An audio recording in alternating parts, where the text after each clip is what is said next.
Hi, good morning, everyone. Welcome to day two of Opal Group's HR Leaders Virtual Summit. We're very happy to have you joining us this morning. If you didn't join yesterday, my name is Shirlene Willis. I'm one of the conference directors here at Opal Group, and I'm one of your MCs for today's event, alongside with my colleague, Bobby Swartout, who you may see jump in later today for some of the sessions. So want to go over just a couple of items really quick in terms of navigating the event platform today. So the agenda is located here in the sessions tab. So above me, there should be the tabs. One of them is sessions, and this is where you'll be able to watch all of the keynotes, panel discussions, basically all of the thought leadership here today. And then another tab is going to be the lounge tab. And we encourage you to go to the lounge, chat with your peers, chat with other executives that are in attendance that are here.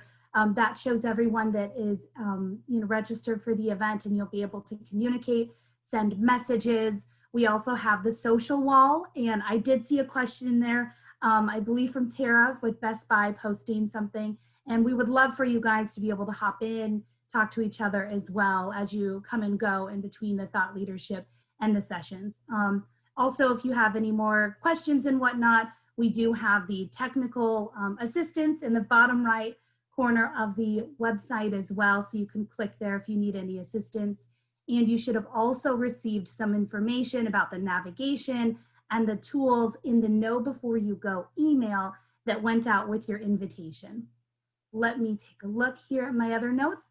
We're very excited about our thought leaders here today. We'll be looking at some more practical tips and strategies for successfully responding to the current HR challenges. The major talking points today will be centered around achieving successful organizational diversity, COVID-era candidates, workplace well-being, which was a really hot topic yesterday for those of you that joined us yesterday. And we also have leadership strategies for developing a resilient workforce and developing a true culture of equity. That will be our closing panel this afternoon. So I will jump right in. Let's get started with content. And remember, there is Q&A that is to the right of the screen, right of where I'm talking, where you can post all of your questions in real time. So all of the sessions will have some time dedicated at the end for people to be able to answer your questions, for our speakers to address those. But please share those there, share your questions. We would love to hear from you. We want the event to be as interactive as possible, and you should all have a cup of coffee in front of you. So we're excited to have you here, and we hope that the energy is high this morning. So let's get started. I'm very excited to welcome Annette Martinez with State Farm. So she is our keynote opening speaker today. She is the Senior Vice President for State Farm Mutual Automobile Insurance Companies, and her role includes company-wide oversight of diversity and inclusion, corporate responsibility, human resources, public affairs, and learning and development. 30 years of experience with State Farm and has served in a variety of leadership positions. So a lot going on there, Annette. That sounds fantastic. So again, you guys, submit your questions. This is a wonderful opportunity to be able to hear from Annette personally. And her session this morning is talking about love is a battlefield, the struggle to achieve successful organizational diversity. So everyone, please welcome Annette, and I will have you take it away. Great. Thank you so much, Shirlene. And it's awesome to be with you all today. I'm just so honored. I sat in yesterday in some of the sessions and just learned a lot. And I love these types of sessions and glad to be a part of it. I do have a lot of content today, but Shirlene promised me as questions come up, I want to take the time to address what you would like. And if we don't get to all the content, I won't worry about that. I just want this to be a good development for you and hopefully able to address some of your questions. So just a little bit about my background. You can read my bio, and I don't need to go through that. But I've been with State Farm around just over 30 years. And most of my time, 20 plus years, has been in human resources. And so this group is near and dear to my heart, and it's something that I've loved to do and have been so fortunate to be a part of it. When I came into the diversity work, I started the diversity work for State Farm in 2002, and I came in as an assistant vice president of human resources and diversity and inclusion. So until just a few months ago, the diversity initiatives were connected to our human resources organization. That might not be the case in your organization, but we do find a lot of times it is connected to that work. Regardless, as human resources professionals, and what we're going to talk about today, your work is so critical and you're such an important part to what can get accomplished in the organization. So I just encourage you to be active, to help in any way you can, or if you're personally involved, just really excited to be a part of this work too. So in the early years of my D&I efforts, I attended as many conferences as possible. I was, been a professional at State Farm for many years, but I was not a D&I practitioner, although I had done D&I work within the organization. I received tremendous support. And what you really find about this audience is they do this work because they love it, and I do as well. And so there was very selfless, let's tell you about what's happening in our organization. I attended as many sessions as I could, learn from as many leaders as I could. It was just really a great way to get in there, and you could really sense that everyone collectively was trying to make systemic change, trying to make a difference in our world. It is very clear this year especially how much work we still have to go. And so I've been doing this work for 18 plus years. We shine a light in our country of the opportunities, and certainly within our organizations, to move this forward too. I remember one of those early events that I went to, and it was incredibly encouraging and discouraging at the same time. And that is because I was hearing all the wonderful things that companies were doing and what they were accomplishing. And quite frankly, I just had not seen the movement in our organization, and I was having a hard time getting things moving along. And about mid-morning, somebody who knew me pretty well saw me come out of a session. I'm assuming my head was hanging low and I was probably not looking very positive. And she just asked me very simply, "How are you doing?" And as tears were welling up in my eyes, I said, "I'm just not doing that well." She sent me aside and said, "You know what? What you're going to see from the stage is all the wonderful things that people are accomplishing. And it's exciting. We should be celebrating those things." But she said, "Let me assure you, behind the scenes, they're dealing with the same stuff you are. And there's a lot of work that goes into this. There's a lot of battles that happen in this work. And to get behind the scenes and understand that there is hard work that has to happen to showcase the wonderful things that happen on stage." And that was so uplifting to me, an encouragement that I needed at that time, and something that I always held on to. And so when I was preparing for this session, I thought, I could tell you about some wonderful things we've done. And I'm super proud of our organization and the progress we've made. But maybe some of you need this encouragement to say it doesn't all go perfectly, but you can push through, and there's still hope at the end of it. And so that's why I titled this "Love is a Battlefield," because as you heard, I love this work. I think it's important to empower people, to help people become their authentic self, to create work environments that are fully diverse and that there's excitement about coming to work and being a part of an organization. But there's a lot of battles that have to happen behind the scenes, and it's okay.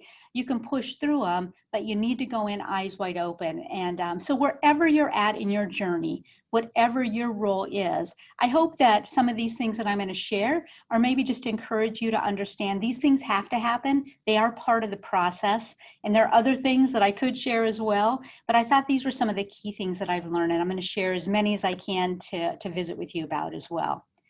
So I'm going to start with the first one, and that is that not all leadership support is created equally.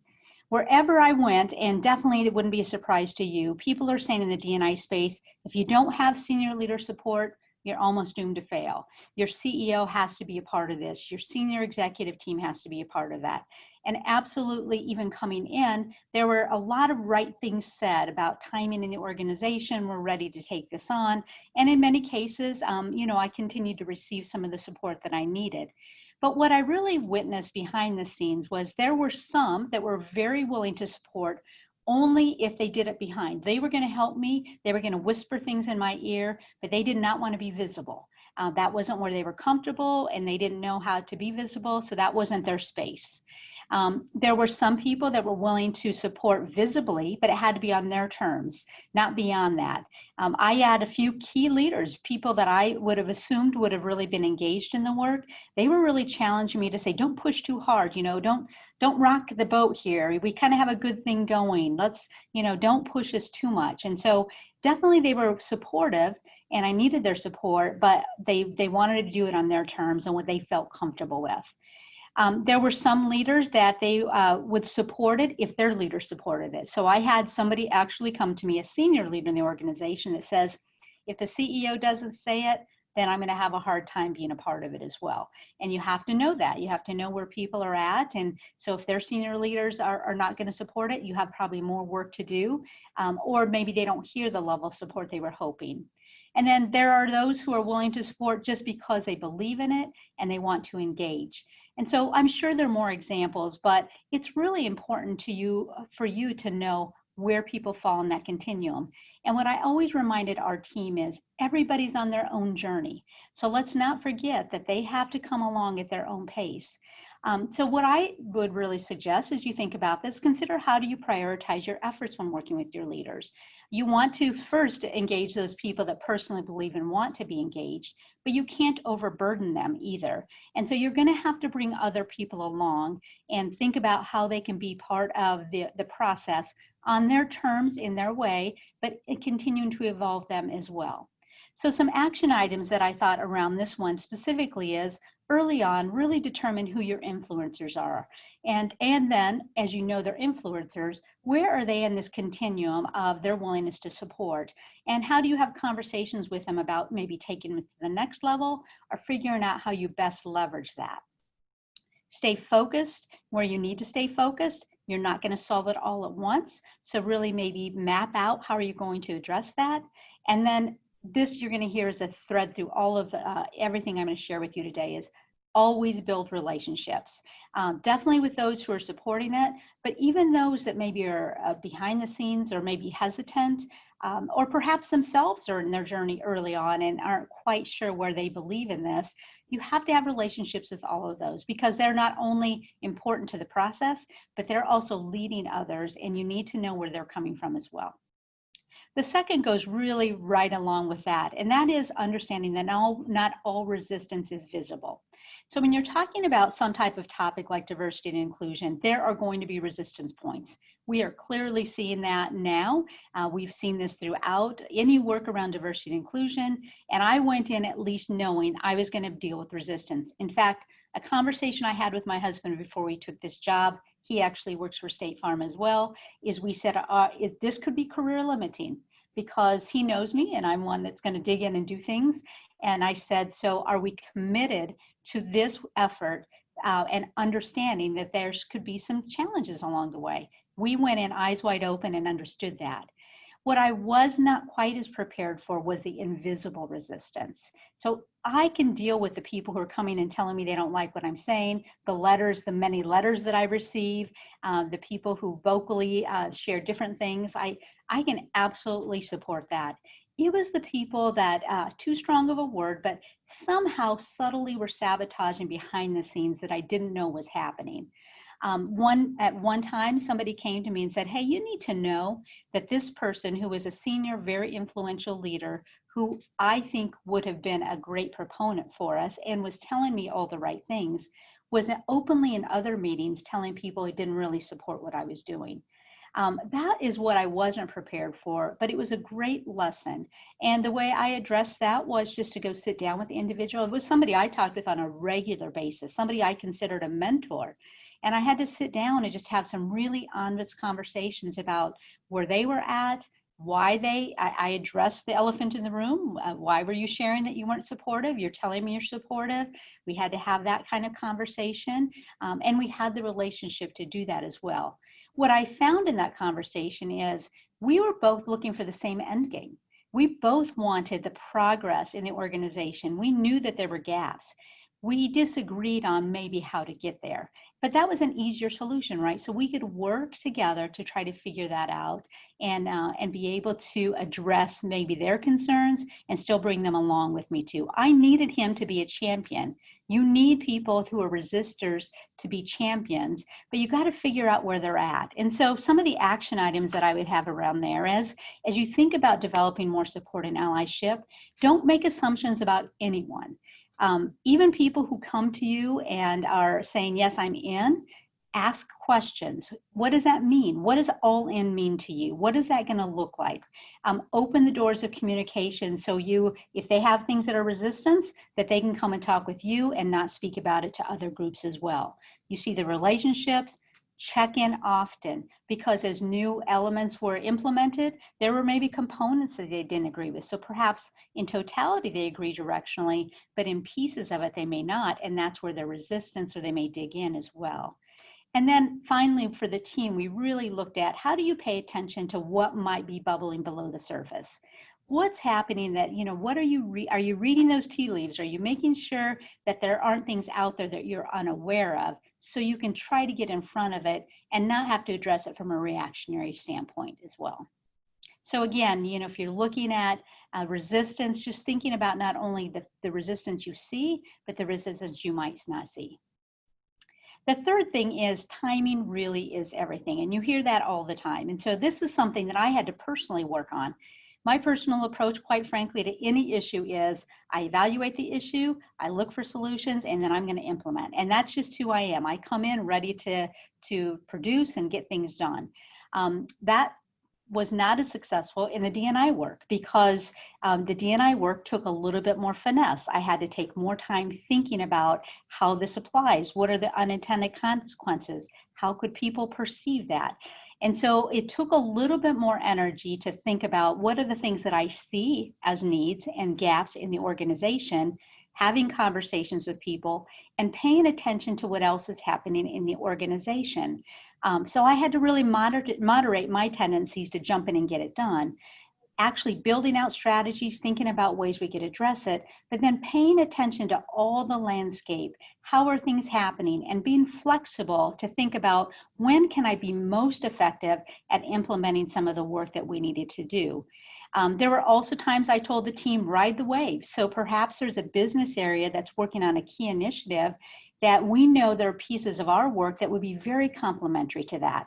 So how do we partner with them and really work to that? So they really carry the effort, but we are a part of that effort, and we're seeding good work in there.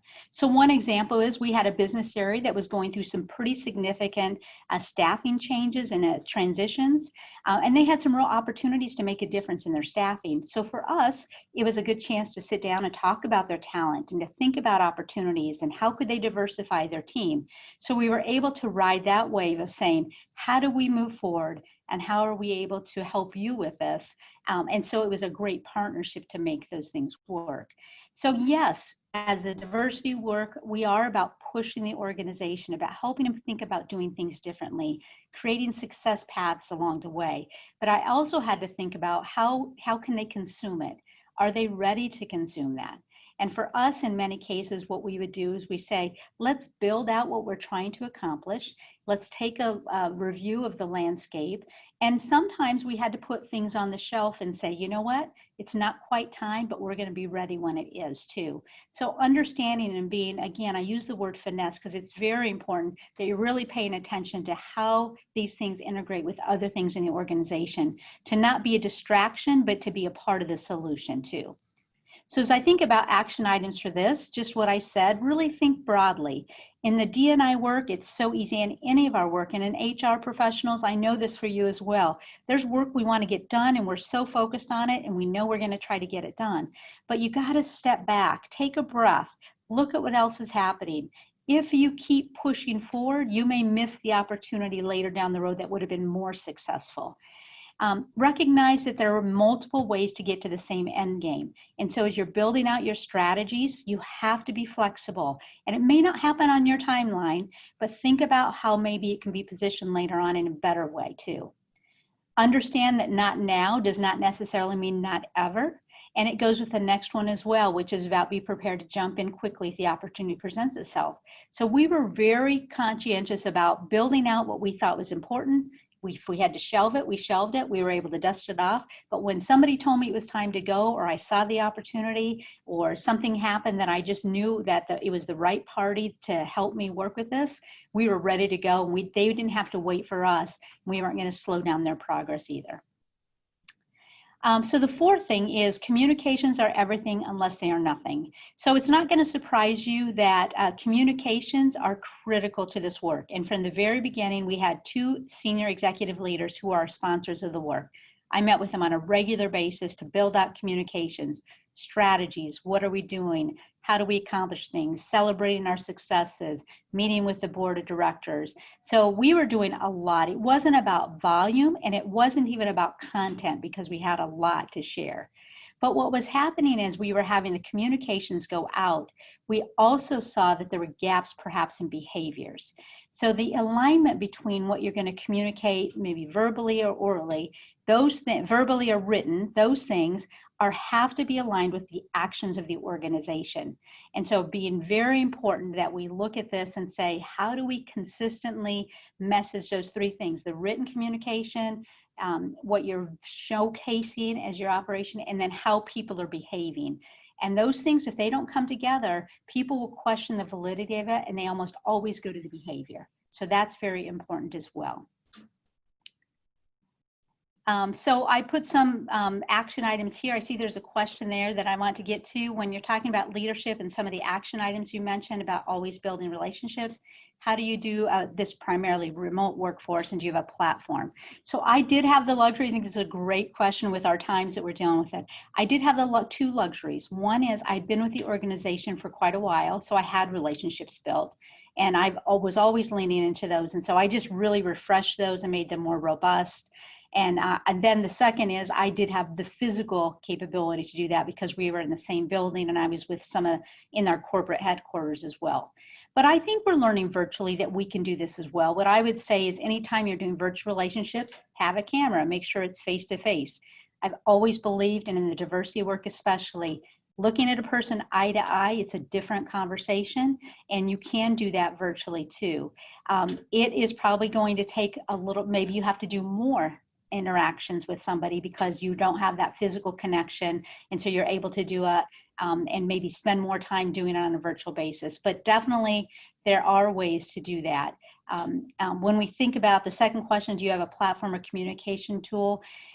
We did a lot around, so our survey data, we built a lot of our questions in our survey data. We have a Yammer site now that we allow for social kind of interaction online. Of course, we were doing a lot of push communications.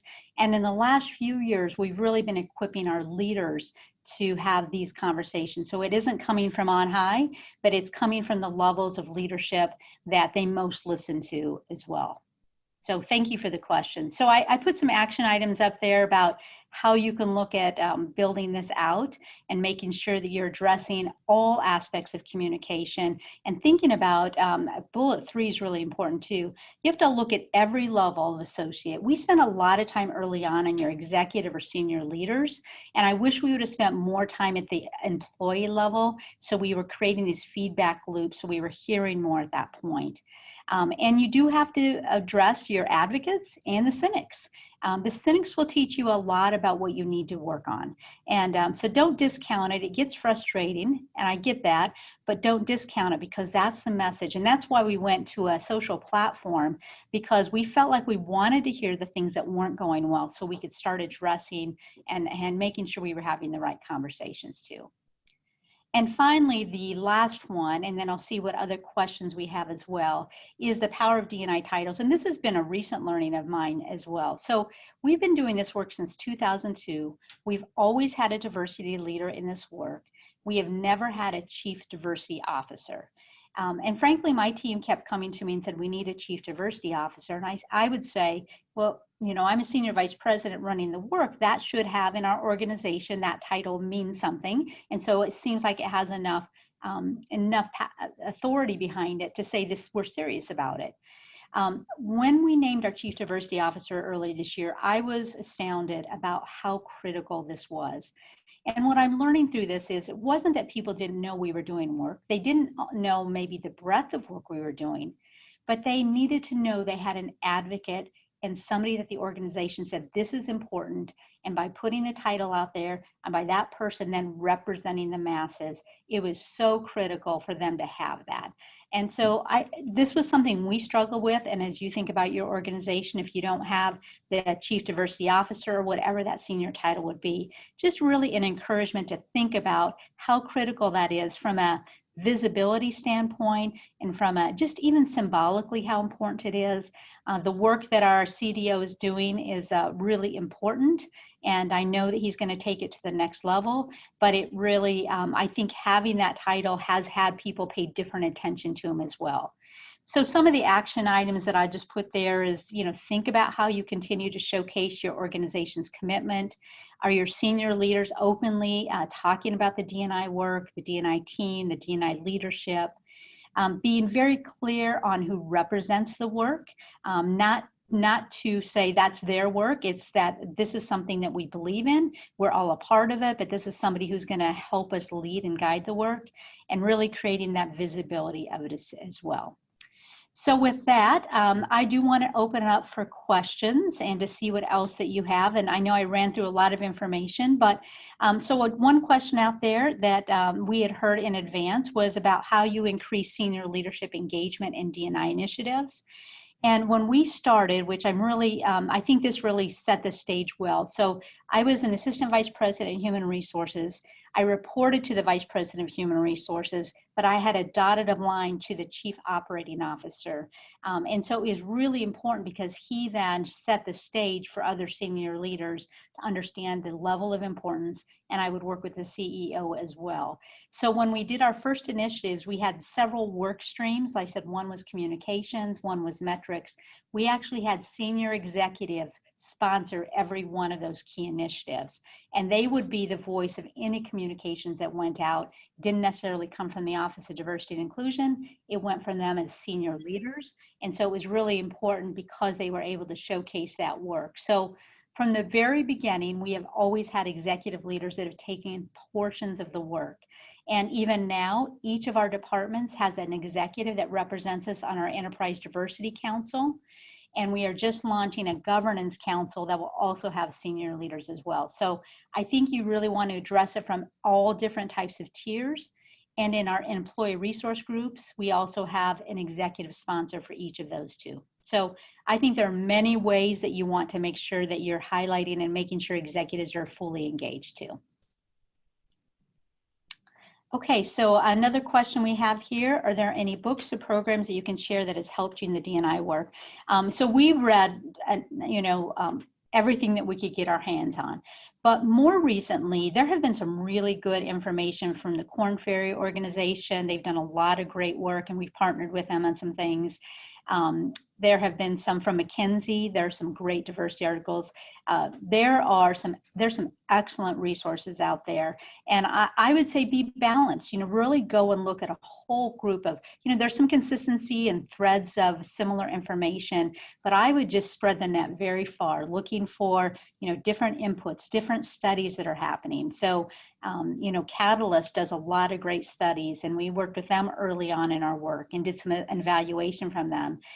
We've worked with Working Women and the NAFE, National Association of Female Executives, and they've done some research. So we have pulled on a lot of that research, and we also pulled from a lot of organizations, just those people who were seen early on and doing really great work. We tapped into their leaders and said, how did you do it? We actually went out to IBM. Ted Childs had been there for 30 years, he's retired now, but had been their chief diversity officer. And we just were going to the same conference with him. He didn't know us from anyone. He was very well revered in this area. And we just asked him, will you have breakfast with us? And he sat down and had breakfast and really coached us and really prepared us along this way. So don't be afraid to reach out and talk with others. They will share their journeys with you. Yours is going to be different, but it was very helpful for us too. The input on selecting the new Chief Diversity Officer is a great question. So we had really been going down this path, and we knew that probably in the next year that the work would be transitioning to a Chief Diversity Officer. But as we saw the events of this year unfold, it just became crystal clear to us that we could no longer, it was time to move. And this is one of those riding the waves, right? It was time to move. Our CEO was really coming out, speaking very boldly about the inequities and just the tragedies that were happening in our country. And he took a very strong stand. It was the strongest stand we had seen him. And so I'll never forget, it was a Monday, he actually sent a note to the organization. Tuesday morning, I called my boss up and I said, I think it's time. This is why we think it's time. We kind of knew who we saw in this role. She took it to the leadership that afternoon, and by Wednesday, we were already getting ready to announce. And so this was something we had already been planning and really thinking about. But there was a window of opportunity, and I had the opportunity to sit down and just say, I think let's do it. And literally within a matter of 3 days, we were able to make that decision. So we're really proud of it, but it goes back to something I said. I was ready to go. I kind of had done all my work behind the scenes. And so when we saw the opportunity in front of us, we just helped push it forward. So definitely be ready to go. And it was not a lengthy search process because we did come from within. When I got the work, I actually went outside to some really trusted sources I have. RDR Group here in Chicago has been a great partner for us, Rolf Brandt and Associates. And what we were able to do is to say, I asked them, should the organization hire your first diversity person from inside the company or from outside the company? And keep in mind, I was interviewing for the job. And he gave me some great advice. And he just said, you know, you're going to have a little bit, either way is going to have some challenges. You will have challenges because you've not been a practitioner, so you're going to have to get up to speed quickly on this. But you have the benefit of having the relationships, and you have people who trust you. Or you can go outside and bring somebody who has a lot of that experience, but they're going to have to really learn your organization. And we happen to be an organization that is a little bit closed. And, you know, we grow up in our organization, so they're not as open to people coming in from the outside at those higher levels. And we knew that was going to be a journey for somebody to come in. And so we were ready. That for us was the right decision. But I would say if your organization is one that you feel like you really need somebody to come in and do a wholesale review and maybe have a very neutral view, then I would definitely consider looking outside as well and doing some searching that way. So I think it depends where you're at in your journey. It worked out. I was able to get up to speed fairly quickly, and that was helpful. Okay. So one final question then, how do you gain wide-ranging support from the top down? Oh, I'm sorry, it's time. So the last thing I just say on that, from the top down, we were fortunate and we had our CEO and our Chief Operating Officer engaged in the work. What I would encourage you to know where your senior leaders are in this work.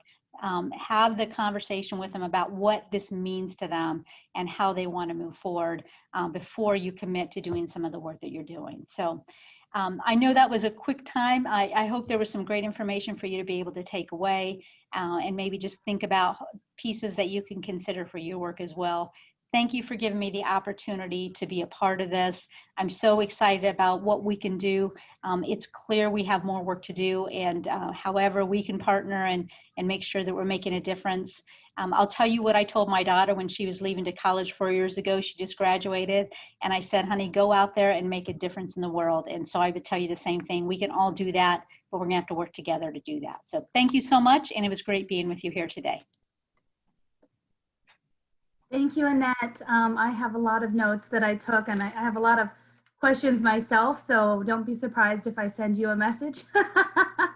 Go to the lounge and send you a message, particularly about the invisible resistance really was a spark for me. So again, you know, for you guys out there, if you miss the opportunity to send a question over to Annette, please go to the lounge. You'll be able to submit some questions there directly to our speakers. And we thank you again. Thank you so much, Annette, for joining us. We hope that you can pop in for some of the other sessions. Otherwise, again, thank you. And I'll get ready to introduce our next presenter.